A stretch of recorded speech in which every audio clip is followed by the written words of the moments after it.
Hello साथियों, नमस्कार। आज एक बार फिर आपके साथ जुड़ा हूं हिंदी व्याकरण के नए चैप्टर सर्वनाम के साथ। वर्ण विचार विशेषण के बाद तीसरा जो हमारा चैप्टर है वो रहेगा सर्वनाम। सर्वनाम का जो शाब्दिक अर्थ है वो है सबका नाम।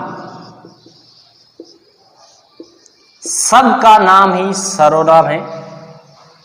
संज्ञा जो हम छोटी क्लास में पढ़ते हुए आए, व्यक्ति, वस्तु, स्थान।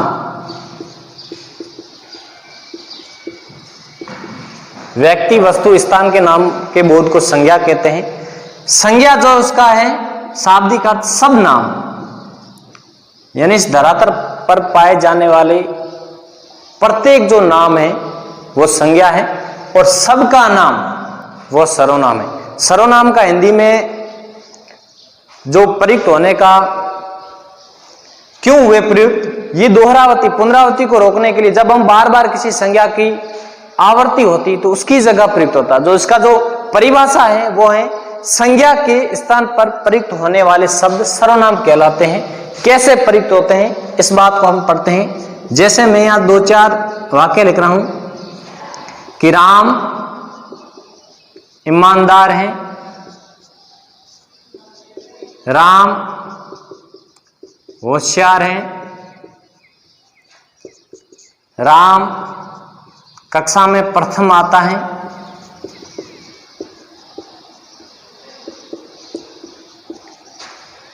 इन्हीं उदाहरणों के माध्यम से हम परिभाषा को समझेंगे।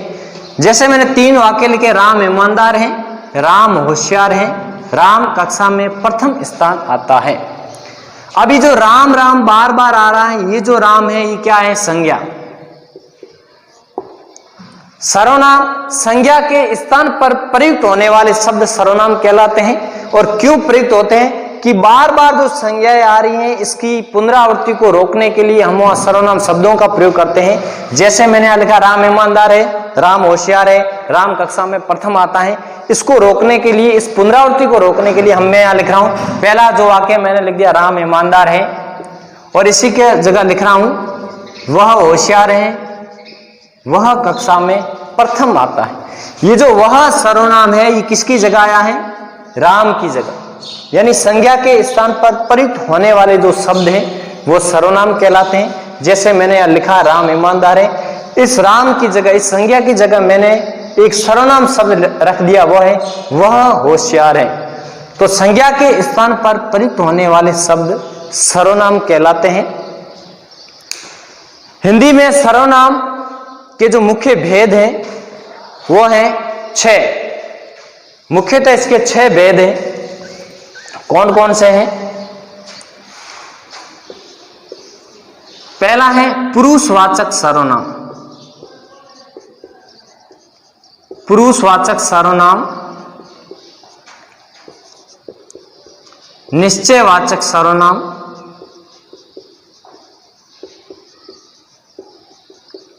अनिश्चयवाचक सर्वनाम,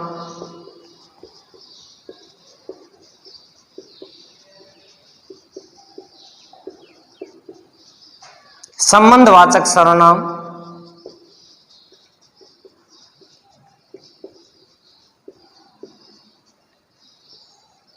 प्रश्नवाचक सर्वनाम, और छठा है निजवाचक सर्वनाम। ये 6 भेद है सर्वनाम के। कौन कौन से? प्रश्नवाचक सर्वनाम, निश्चयवाचक सर्वनाम, अनिश्चयवाचक सर्वनाम, संबंधवाचक सर्वनाम, प्रश्नवाचक सर्वनाम और है निजवाचक सर्वनाम। ये है सर्वनाम के 6 भेद। पुरुषों का संबंध निश्चय है या अनिश्चय, ये प्रश्न निज का है। इसमें पूरे के पूरे अपने 6 सर्वनाम आ जाएंगे। पुरुषों का संबंध निश्चित है या अनिश्चित, ये जो प्रश्न है ये निज का है। इसमें आपके 6 के 6 सर्वनाम आ जाते हैं। पुरुषवाचक सर्वनाम, निश्चयवाचक सर्वनाम, अनिश्चयवाचक सर्वनाम, संबंधवाचक सर्वनाम, प्रश्नवाचक सर्वनाम और निजवाचक सर्वनाम। इसको हम एक एक को अलग अलग ढंग से पढ़ेंगे। तो पहला अपन लेते हैं पुरुषवाचक सर्वनाम। सर्वनाम का जो पहला भेद है वो है पुरुषवाचक सर्वनाम। ध्यान रहे, हिंदी में मुख्यतः जो पुरुष है वो है 3। कौन कौन से हैं? उत्तम पुरुष, मध्यम पुरुष और अन्य पुरुष। 3 पुरुष है इसमें, उत्तम पुरुष, मध्यम पुरुष और तीसरा है अन्य पुरुष।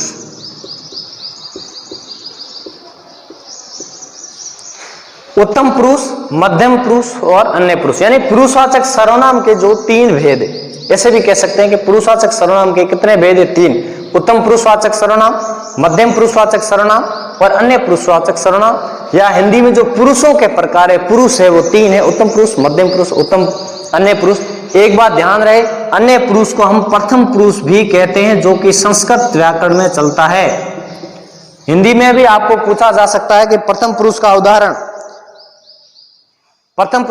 पूछे, लेकिन अपने अन्य पुरुष पढ़ा है, लेकिन अन्य पुरुष का ही दूसरा नाम है प्रथम पुरुष। संस्कृत में ऐसे चलता है, प्रथम पुरुष ऊपर आता है, यहाँ उत्तम पुरुष ऊपर आता है, उत्तम, मध्यम और अन्य। संस्कृत में जो प्रथम पुरुष ऊपर आता है, लेकिन ये नाम है अन्य पुरुष का ही अन्य नाम है प्रथम पुरुष कहा जाता है। अब उत्तम पुरुष क्या है, मध्यम पुरुष क्या है, उत्तम अन्य पुरुष क्या है? उत्तम पुरुष उसे कहेंगे, यानी कहने वाला हमेशा उत्तम पुरुष में आएगा, ये बात ध्यान रखनी। कहने वाला उत्तम पुरुष, सुनने वाला मध्यम पुरुष, कहने वाला उत्तम पुरुष, सुनने वाला मध्यम पुरुष। जिसके बारे में कहा जाए, यानी जब ना सुनने वाला ना बोलने वाला, ये जब दोनों किसी तीसरे के बारे में बात कर रहे हैं, उसे हम अन्य पुरुष के अंतर्गत रखेंगे। जिसके बारे में बात कही जाए, जिसके बारे में बात कही जाए, वह अन्य पुरुषवाचक सर्वनाम होगा। उत्तम पुरुष, मध्यम पुरुष, अन्य पुरुष। उत्तम पुरुष कहने वाला, जैसे मैं यहां खड़ा हूं, मैं कह रहा हूं मैं पढ़ा रहा हूं, ये तो हो गया एक वचन में मैं। और दूसरा मैं का जो बहुवचन है, मैं कह रहा हूं हम पढ़ रहे हैं या हम खेल रहे हैं, मैं खेल रहा हूं, मैं पढ़ रहा हूं। ये जो सर्वनाम है ये उत्तम पुरुष में आएंगे। यानी कहने वाला जब स्वयं कोई वाक्य कहता है तब वो उत्तम पुरुष में आएगा। जैसे ये 2 शब्द लिख रहा हूं, मैं और हम। मैं से मेरा भी बन सकता है, मुझसे मुझे, हमसे हमारा, हमसे। ये है कहने वाला। जब कहने वाला वाक्य प्रयोग करता है, जैसे मैं पढ़ रहा हूं, मैं पढ़ा रहा हूं, हम खेल रहे हैं, हम कूद रहे हैं, हम नाच रहे हैं, ये जो है ये वाक्य कहने वाला खुद कहता है तो उत्तम पुरुष में आएगा। और सुनने वाला, जैसे आप सुन रहे हो तो मैं क्या कहूंगा, तुम पढ़ो या तुम पढ़ रहे हो, इसमें आएंगे। अगर छोटा है तो तू, तुम और आप। ये जो आप है, ध्यान रखना, ये सम्मानजनक शब्द है, यानी सम्मान हेतु आप शब्द का प्रयोग किया जाता है। वैसे तुम और आप एक ही है, लेकिन आप जो है, मैं कह रहा हूं कि तुम खड़े हो जाओ, एक कह रहा हूं आप खड़े हो जाओ, तो ये आप जो है ये सम्मान हेतु प्रयोग होता है। आपके 3 अलग अलग मैं आपको बताऊंगा कि आप कहां बंदे पुरुष में कहां आएगा। आगे वाले सर्वनाम में भी आपको ये आप दिखाई देगा, 3 सर्वनाम में आप मिलेगा, उसको अपन तुलनात्मक ढंग से पढ़ेंगे। यहां जो आप है वो है सम्मान हेतु। सुनने वाले, जब बोलने वाला सुनने वाले के लिए प्रयोग करता है, जैसे मैं कह रहा हूं यहां कि आप खड़े हो जाओ, यानी बोलने वाला किसके लिए प्रयोग कर रहा है, सामने वाले के लिए, सुनने वाले के लिए। तो ये जो आप है, तू, तुम और आप, ये मध्यम पुरुष में आएंगे। तीसरा है अन्य पुरुषवाचक सर्वनाम, जिसके बारे में बात कही जाए, ना बोलने वाला ना सुनने वाला। यानी बोलने वाला और सुनने वाला जब दोनों किसी तीसरे के बारे में बात कर रहे हैं तो वहां अन्य पुरुषवाचक सर्वनाम होगा। अन्य में कौन से आएंगे, यह, वह, यह का हो जाएगा ये, वह का हो जाए वे, वो। ये वो भी क्या है, सम्मानवाचक, ये भी सम्मानवाचक अन्य पुरुषवाचक सर्वनाम है। ये जो 5 हैं ये आएंगे अन्य पुरुषवाचक सर्वनाम। जैसे मैं यहां लिख रहा हूं कि वह जा रहा है, मैंने एक वाक्य लिखा है वह जा रहा है, यानी 2 व्यक्ति आपस में बात कर रहे हैं किसी तीसरे के बारे में कि वह जा रहा है, वह जा रहा है।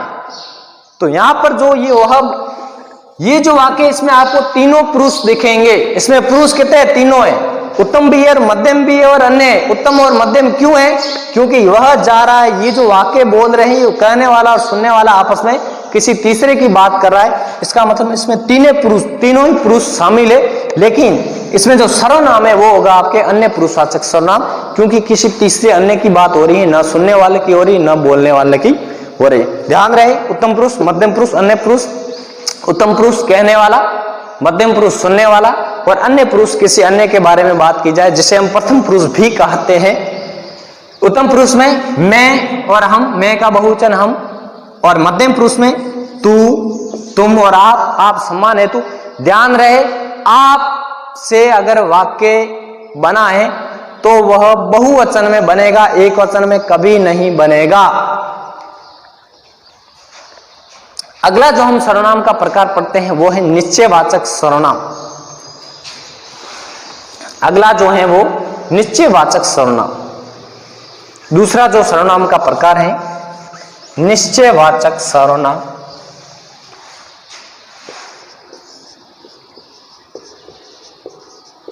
निश्चयवाचक सर्वनाम वे सर्वनाम शब्द जो निश्चितता का बोध कराते हैं, निश्चयवाचक सर्वनाम। अब इसमें कौन कौन से सर्वनाम आएंगे ये मैं आपको बता दूं। यह, वह, ये, वे, वो। अब हमारा यहां कंफ्यूजन प्रारंभ होता है। कैसे? कि ये जो पांचों के पांचों मैंने निश्चयवाचक में लिखे, यही पिछले मैंने अन्य पुरुषवाचक सर्वनाम में भी लिखे थे। अब बात यहां होती है कि अगर ये आ जाए तो किस में लिखे? निश्चयवाचक सर्वनाम में होगा या फिर अन्य पुरुषवाचक सर्वनाम में होगा। तो इसके लिए एक लॉजिक बता रहा हूं, उस लॉजिक के अनुसार अपन अगर सीख जाएंगे तो जिंदगी में अपना निश्चयवाचक और अन्य पुरुषवाचक सर्वनाम में कभी कंफ्यूजन रहेगा नहीं। क्या है? अगर यही शब्द यहां पर सजीव के लिए प्रयुक्त कर रहे हैं, ध्यान रहे, ये पांचों के पांचों जो सर्वनाम शब्द है सजीव के लिए प्रयुक्त हो रहे हैं, किसी प्राणी या व्यक्ति के लिए प्रयुक्त हो रहे हैं, तो वह अन्य पुरुषवाचक सर्वनाम में होगा। तो वह अन्य पुरुषवाचक सर्वनाम में होगा। अगर यही चीज हम वस्तु या स्थान यानी निर्जीव के लिए प्रयुक्त करेंगे तो वह निश्चयवाचक सर्वनाम होगा। बिल्कुल सीधा सा लॉजिक है। क्या करना है? यहां दिख रहा है पांचों के पांचों जो सर्वनाम शब्द है वो अन्य पुरुषवाचक सर्वनाम में भी है, लेकिन याद रहे, अगर ये पांचों सर्वनाम शब्द सजीव के लिए प्रयुक्त होते हैं, किसके लिए? सजीव के लिए, यानी किसी व्यक्ति प्राणी के लिए प्रयुक्त होते हैं, तो वो अन्य पुरुषवाचक सर्वनाम होगा। और यदि निर्जीव के लिए, किसी वस्तु या स्थान के लिए प्रयुक्त हो रहा है तो वो निश्चयवाचक सर्वनाम होगा। मैं मात्र 3 उदाहरणों से आपको 3 चैप्टर क्लियर कराऊंगा। कैसे? आप ध्यान से एक मेरा उदाहरण पढ़िए। यहां मैं उदाहरण लिख रहा हूं। एक चीज मैं बताना चाहता हूं आपको कि इसको भी अपन ने दो दूरवाची और निकटवाची, वैसे इसके कोई भेद नहीं है लेकिन अलग करके रखे हैं। एक होता है दूरवाची निश्चयवाचक सर्वनाम, एक होता है निकटवाची। दूरवाची में वह आ जाएगा और निकटवाची में यह आ जाएगा। कैसे आएगा? जैसे मैं आपको बता रहा हूं। जैसे हम बात कर रहे हैं, वह मेरा घर है, वह मेरा घर है, इसमें आपको लगेगा वह मेरा घर है, यानी दूर की बात कर रहा हूं, दूरवाची। और फिर मैं कह रहा हूं यह मेरा घर है या यह मेरी कलम है, तो ये निकटवाची। तो उसके दो अलग भेद नहीं कह सकते, लेकिन उसको पढ़ने के हिसाब से इन्होंने बनाया है। दूरवाची निश्चयवाची सर्वनाम तो होगा वह, और निकटवाची में होगा यह। 3 उदाहरण आपको बता रहा हूं।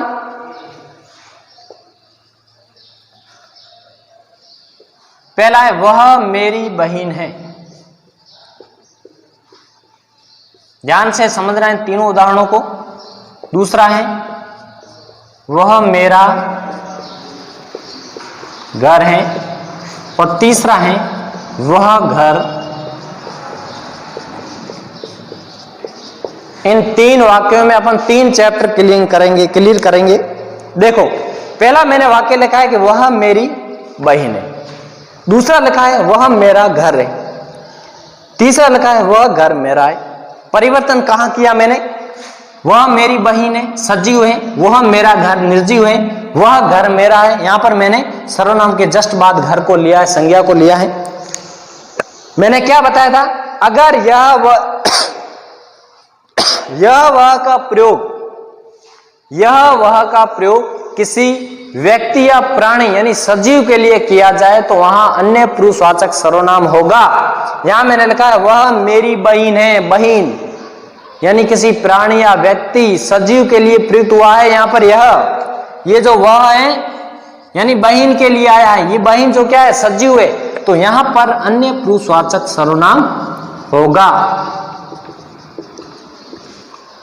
दूसरा मैंने लिखा वह मेरा घर है।